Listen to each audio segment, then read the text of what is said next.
प्रभु जी आप सबको राधे राधे। आप सभी अच्छे होंगे, प्रसन्न होंगे, स्वस्थ होंगे। पीछे सुना आपने कार्तिक कृष्ण पक्ष की एकादशी, जिसको हम रमा एकादशी के नाम से जानते हैं। अब जो ये एकादशी आ रही है कार्तिक शुक्ल पक्ष की एकादशी, जिसे हम प्रबोधनी एकादशी के नाम से जानते हैं या देव उठनी एकादशी के नाम से जानते हैं। इसमें युधिष्ठिर जी ने भगवान श्री कृष्ण जी से पूछा कि मैंने आपके मुख से रमा एकादशी का महात्म्य सुना, अब आप कार्तिक शुक्ल पक्ष में जो एकादशी होती है उसकी महिमा बताइए। तो भगवान श्री कृष्ण जी ने कहा कि हे राजन, कार्तिक शुक्ल पक्ष में जो एकादशी होती है उसका जैसा वर्णन ब्रह्मा जी ने नारद जी से किया था वही मैं तुम्हें बताता हूँ। नारद जी ने एक बार ब्रह्मा जी से पूछा कि हे पिताजी, जिसमें धर्म कर्म प्रवृत्ति कराने वाला भगवान गोविंद जब जागते हैं उस एकादशी का नाम क्या है, उसे क्या कहते हैं, उसकी कथा, उसका महत्व मुझे सुनाइए। तो ब्रह्मा जी बोले कि हे मुनि श्रेष्ठ, ये जो एकादशी आती है कार्तिक शुक्ल पक्ष की एकादशी जो होती है उसे हम प्रबोधनी एकादशी के नाम से जानते हैं, देव उठनी एकादशी के नाम से भी जानते हैं।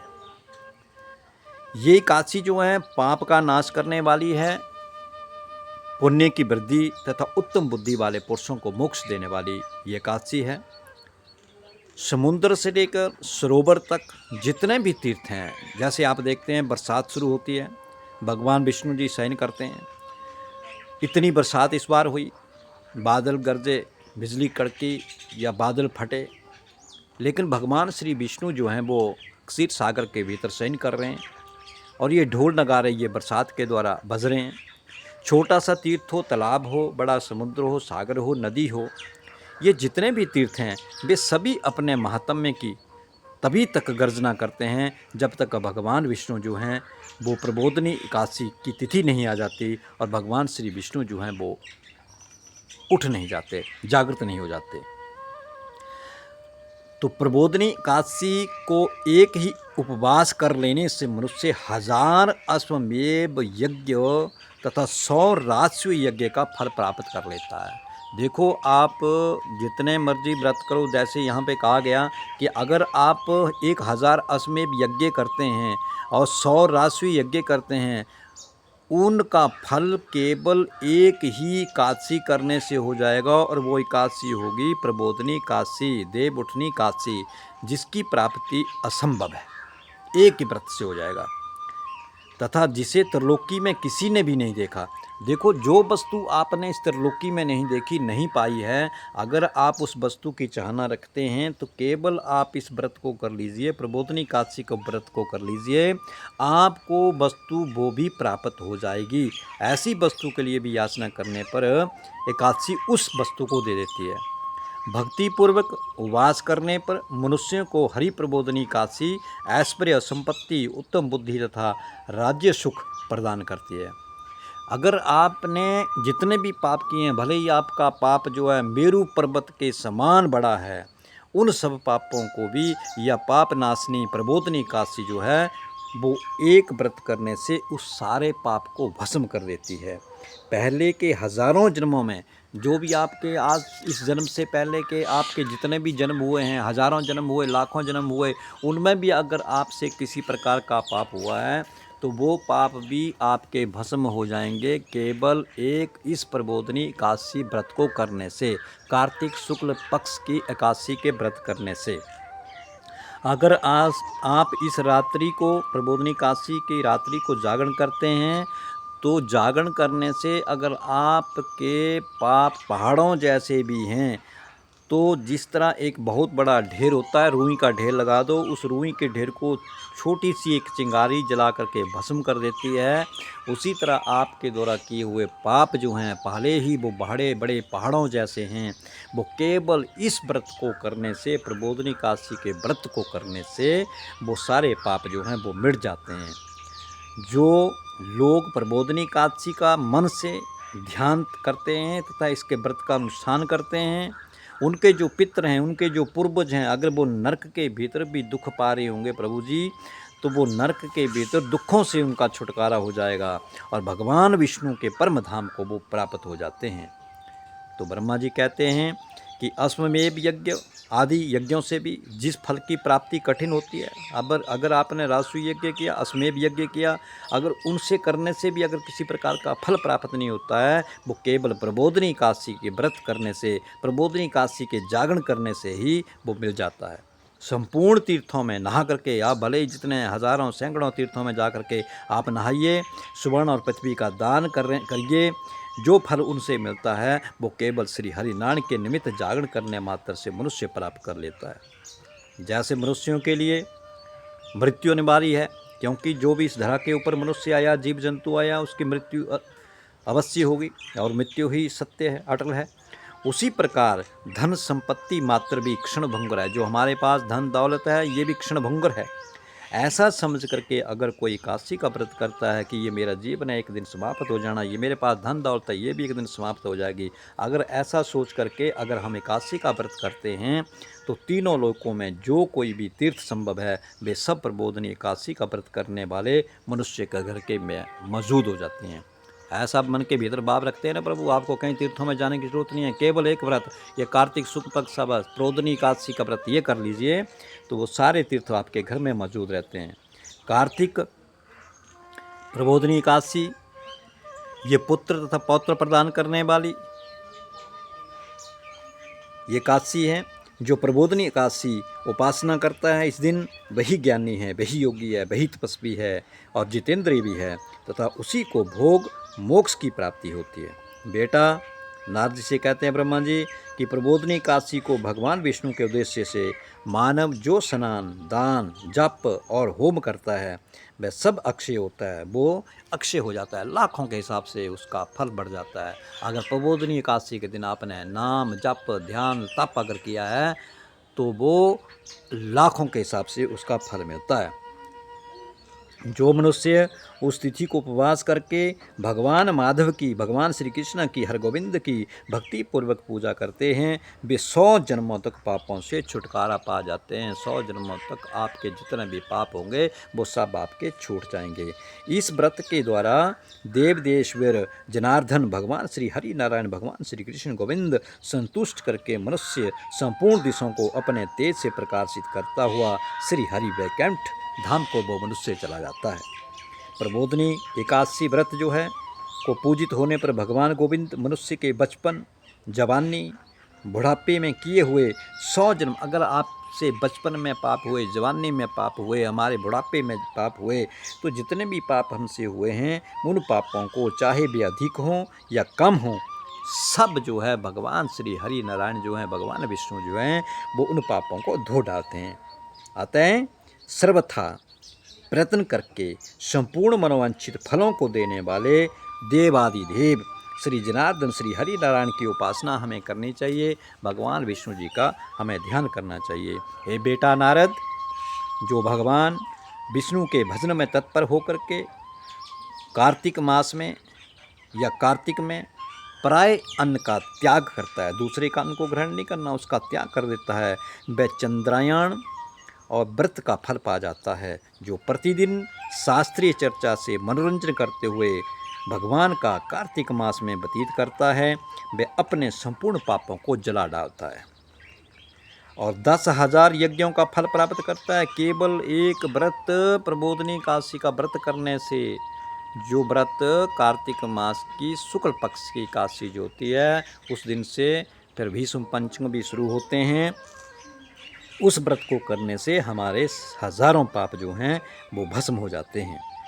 कार्तिक मास में शास्त्रीय कथा के कहने से जो कथा करता है, आप कथा सुनते हैं, भगवान मधुसूदन, भगवान श्री कृष्ण जैसा संतोष होता है भगवान को, वैसा उन्हें यज्ञ, दान अथवा जप आदि से भी नहीं होता है। इस कथा को सुनने से, देखो, सुनने से भी, पढ़ने से भी, जो मधुसूदन दूसरी चीज़ों से उनको संतोष नहीं होता है, यज्ञों से संतोष नहीं होता है, वो केवल सुनने मात्र से ही संतोष हो जाता है। जो शुभ कर्म परायण पुरुष कार्तिक मास में एक या आधा श्लोक भी भगवान विष्णु की कथा बाँचते हैं, एक आधा श्लोक भी अगर भगवान विष्णु की कथा को पढ़ते हैं, सुनते हैं, तो उन्हें देखो 100 गौ दान कर दो, 100 गाय दान कर दो। केवल कथा सुनने से, पढ़ने से, बाँचने से 100 गौ दानों का फल मिल जाता है, केवल प्रबोधिनी काशी के व्रत कथा सुनने से। तो हे नारद, कार्तिक में भगवान केशव के सामने, भगवान श्री हरिनारायण के सामने शास्त्र का स्वाध्याय तथा श्रवण करना चाहिए, सुनना चाहिए, पढ़ना चाहिए। तो हे मुनि श्रेष्ठ नारद, जो कार्तिक में कल्याण प्राप्ति के लोभ से श्री हरि की कथा का प्रबंध करता है, वह अपनी 100 पीढ़ियों को तार देता है। देखो 100 पीढ़ियों को तार देगा वो, 100 पीढ़ियों को उतार देता है। और जो मनुष्य सदा नियम कार्तिक मास में भगवान विष्णु की कथा अगर सुनता है, भगवान विष्णु की कथा जो सुनता है, तो उसे सहस्र गौदान का फल प्राप्त हो जाता है। सहस्र गौदान का मतलब 1000 गौदान कर दो आप, तो आपको केवल इस व्रत को करने से सारा का सारा फल जो है वो 1000 गौओं दान का वो फल आपको मिल जाएगा। प्रबोधिनी एकादशी, देवउठनी एकादशी के दिन श्री विष्णु की कथा श्रवण जो करता है, जो सुनता है, उसे 7 दीपों के युक्त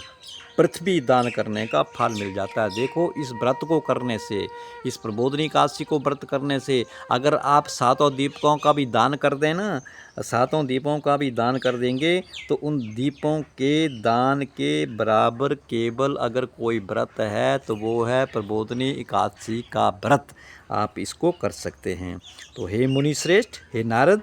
जो भगवान विष्णु की कथा सुन करके अपनी शक्ति के अनुसार जो है अनुसार कथा वाचक की पूजा करते हैं, जो आपको कथा श्रवण करा, जो आपको कथा सुना रहा है, उसकी पूजा अगर आप ब्राह्मण की करते हैं तो उन्हें अक्षय लोक की प्राप्ति हो जाती है। लाखों के हिसाब से आपको प्राप्ति हो जाएगी, केवल ब्राह्मण पूजन करने से ही। कार्तिक शुक्ल पक्ष की एकादशी के दिन अगर आप ऐसा करते हैं तो, ये ब्रह्मा जी कह रहे हैं नारद से, ये कार्तिक शुक्ल पक्ष की प्रबोधिनी एकादशी, देवउठनी एकादशी के बारे में कह रहे हैं कि अगर आप ब्राह्मण की पूजा भी करते हैं तो आपको अक्षय लोक की प्राप्ति होती है। तो हे नारद, जो मनुष्य कार्तिक मास में भगवत संबंधी गीत करता है, भजन करता है और शास्त्र विनोद के द्वारा समय बिताता है और मस्त रहता है इस कार्तिक महीने में, तो कहते हैं उसकी जो पुनरावृत्ति है, मैंने कहीं नहीं देखी है, वो बार बार आगावन के चक्कर से छूट जाता है, भवसागर से पार हो जाता है, उसको मोक्ष की प्राप्ति हो जाती है केवल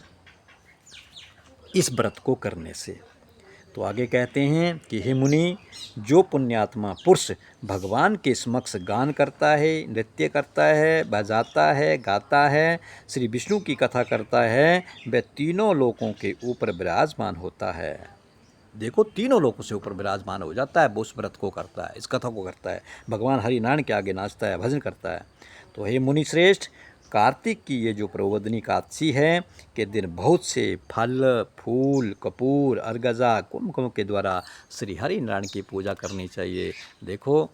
जो मौसमी फल होते हैं, इस समय में जैसे फूल आते हैं, फल फूल लगते हैं, वो सब भगवान श्री हरिनारायण को हमें वो भेंट करने चाहिए, वो उनको हमें देने चाहिए। तो इनको देने से सारे के सारे जो हैं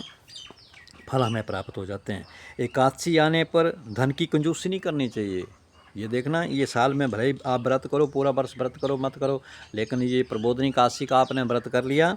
अगर इसके ऊपर भगवान के प्रति अगर कुछ दान दक्षिणा खर्च करना पड़ता है, धन खर्च करना पड़ता है, तो कंजूसी बिल्कुल नहीं करनी है। कंजूसी बिल्कुल नहीं करनी चाहिए, क्योंकि उस दिन का दिया हुआ दान, जिस एकादशी के दिन या 5 दिनों के भीतर दिया हुआ दान, पुण्य किया हुआ दान, आपको असंख्य पुण्य की प्राप्ति करवाता है। एक दान करोगे 1000 पाओगे, 1000 करोगे लाखों पाओगे। ये केवल इस व्रत का प्रभाव है। तो प्रबोधिनी एकादशी को जागरण के समय हाथ में शंख में जल लेकर के फल तथा नाना प्रकार के द्रव्यों से श्री जनार्दन को, भगवान श्री हरिनारायण को अर्घ्य देना चाहिए। संपूर्ण तीर्थों में स्नान करने और सब प्रकार के दान देने से जो फल मिलता है, वही प्रबोधिनी एकादशी को अर्घ्य देने से करोड़ गुना हो करके प्राप्त हो जाता है। देखो पूरा वर्ष भर आपने किसी देवी देवता को अर्घ्य दिया, जितना फल वो मिलेगा वो केवल हरि नारायण को शंख के द्वारा अगर आप उनको अर्घ्य दे देते हैं केवल इस प्रबोधनी एकादशी के दिन, तो आपको वो हजारों अर्घ्यों के बराबर एक अर्घ्य ही आपको फल दे देगा। तो हे देव ऋषि, अर्घ्य के पश्चात क्या करना है? भोजन, आच्छादन और दक्षिणा आदि से द्वारा भगवान विष्णु की प्रसन्नता के लिए अपने गुरु जो हैं, आपके जो ब्राह्मण हैं, उनकी पूजा करनी चाहिए। जो मनुष्य उस दिन श्रीमद् भागवत की कथा सुनता है या कोई और दूसरी कथा सुनता है अथवा पुराण का पाठ करता है, उसे एक एक अक्षर कपिला दान का फल मिलता है। ये जो मैं आपको कथा सुना रहा हूँ, जो आपने ये कथा सुनी, इसको आपने श्रवण किया, ये जो मेरे मुख से एक एक शब्द अगर जो निकला है, अगर इस कथों को आपने सुना है तो ये जो एक एक अक्षर पर अगर आपकी दृष्टि रही या आपके कानों में वो गया, तो वो एक एक अक्षर के ऊपर एक एक कपिला गौ दान का फल मिलेगा आपको, केवल एक एक शब्द के ऊपर, एक एक अक्षर के ऊपर। तो हे मुनि श्रेष्ठ नारद, कार्तिक में जो मनुष्य अपनी शक्ति के अनुसार शास्त्रोक्त रीति से वैष्णव व्रत से अगर एकादशी का व्रत करता है, उसका पालन करता है, उसकी मुक्ति जो है वो अविचल है, उसे अवश्य मोक्ष की प्राप्ति होगी। तो केतकी के एक पत्ते से पूजित होने पर भगवान जो हैं गरुड़ध्वज, जो गरुड़ के ऊपर सवारी करने वाले हैं, हरि नारायण हैं, भगवान विष्णु जी हैं, वो 1000 वर्षों तक अत्यंत तृप्त हो जाते हैं, संतुष्ट हो जाते हैं। तो हे देव ऋषि नारद, जो अगस्त के फूल से भगवान जनार्दन की पूजा करता है और उसके दर्शन मात्र से केवल नरक की आग जो है बुझ जाती है। तो हे नारद, जो कार्तिक मास में इस शुक्ल पक्ष की एकादशी में भगवान जनार्दन श्री हरि नारायण को एक और बात है, तुलसी पत्र, भगवान श्री हरिनारायण की सबसे प्रिय है तुलसी, तुलसी पत्र। तुलसी पत्र और पुष्प अर्पण करते हैं, उनका जन्म भर का किया हुआ पाप जो आपके भीतर जन्म से लेके मृत्यु पर्यंत तक जो आपसे पाप हुआ है, सारा पाप भस्म हो जाता है केवल तुलसी का एक पत्र अर्पण करने से। तो हे मुनि, प्रतिदिन दर्शन करना है, स्पर्श करना है, माता तुलसी का ध्यान भी करोगे, दर्शन करोगे, स्पर्श करोगे और फिर नाम कीर्तन, स्वत्वन, अर्पण, सेचन, नित्य पूजन तथा नमस्कार के द्वारा तुलसी में नव प्रकार की भक्ति करते हैं, वे कोटि सहस्र युगों तक पुण्य का विस्तार करते हैं। हे नारद, सब प्रकार के फूलों और पत्तों को चढ़ाने से जो फल होता है वह कार्तिक मास में तुलसी के एक पत्ते से मिल जाता है। यानी कि आप जो मर्जी चढ़ाइए, पूरा साल भर जो मर्जी फल, फूल, पत्ते, हर एक फल, फूल, पत्ता आप चढ़ाइए, हज़ारों पत्ते चढ़ाइए, हज़ारों फल चढ़ाइए, हज़ारों पुष्प चढ़ाइए, इतना फल उनका प्राप्त नहीं होगा प्रभु जी, जितना केवल आपको कार्तिक मास में तुलसी के एक पत्ते को चढ़ाने से आपको वो फल मिल जाएगा केवल कार्तिक मास में। तो ये जो कार्तिक मास है वो कृष्ण जब शुरू होता है, कार्तिक मास का कृष्ण पक्ष की रमा एकादशी और कार्तिक शुक्ल पक्ष की ये प्रबोधनी एकादशी, देवउठनी एकादशी, अगर एक मास में अगर आप हर रोज़ सुबह ब्रह्म मुहूर्त में उठ करके अगर स्नान करते हैं तो आपको पूरे वर्ष भर का फल मिल जाता है। और जहाँ जहाँ नदियों में जाते हैं, जिन नदियों में जाकर के आप स्नान करते हैं, वो फल आपको एक मास में मिल जाता है।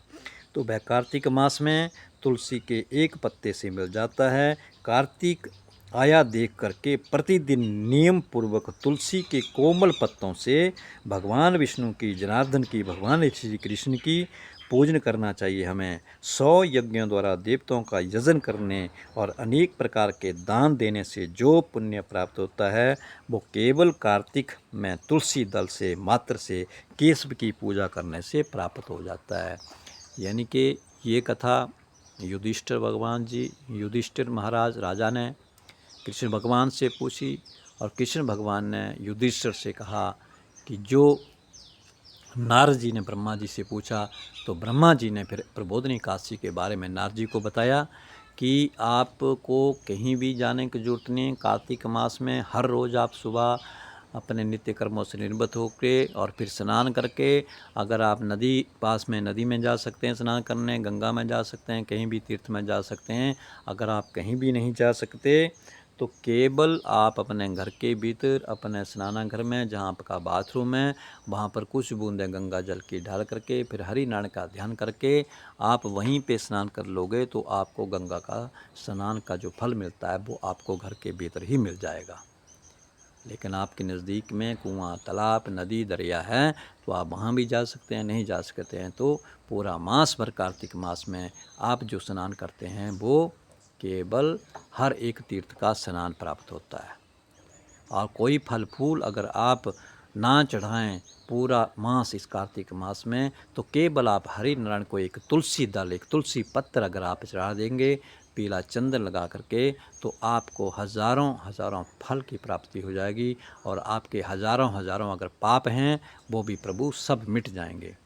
तो सबसे बड़ी एकादशी, इस एकादशी के दिन भगवान श्री हरिनारायण जो हैं अपने शयन कक्ष को छोड़ते हैं, जहाँ पर सोए हैं उस जगह को छोड़ देते हैं और फिर आगे से भगवान विष्णु जो हैं इस ब्रह्मांड को संभाल लेते हैं। और इसी दिन से जितने भी शुभ कार्य हैं, अच्छे अच्छे कार्य जो हैं वो होना शुरू हो जाते हैं। तो इसलिए मेरे प्रभु जी, अगर आप कोई एकादशी का व्रत ना कर सको, कोई पुण्य न कर सको, कोई यज्ञ न कर सको, कोई जप न कर सको, कोई तप न कर सको, तो केवल आप ये 5 दिन जो हैं वो कार्तिक शुक्ल पक्ष की एकादशी से लेकर के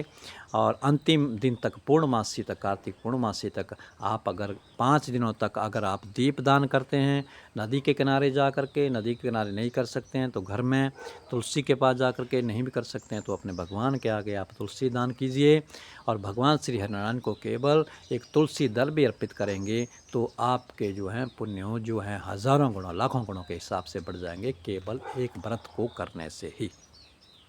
इसलिए आप इस कार्तिक मास में प्रबोधिनी एकादशी, देवउठनी एकादशी का व्रत अवश्य कीजिए, पूजा कीजिए, निराहार रहिए और भगवान हरिनारायण का भजन कीजिए, कीर्तन कीजिए तो आपके सब पाप मिट जाएंगे। दूसरी बात है, अपने मन को विषय विकारों से रोकना है, दूसरे के द्वेष के प्रति नहीं जाना है, पाप नहीं करना है, किसी प्रकार की भूल चूक नहीं करनी है और निष्काम होकर के आपने प्रभु का हरि भजन करना है, कीर्तन करना है, उस व्रत को करना है। तो ये थी प्रबोधिनी एकादशी, ये थी देवउठनी एकादशी।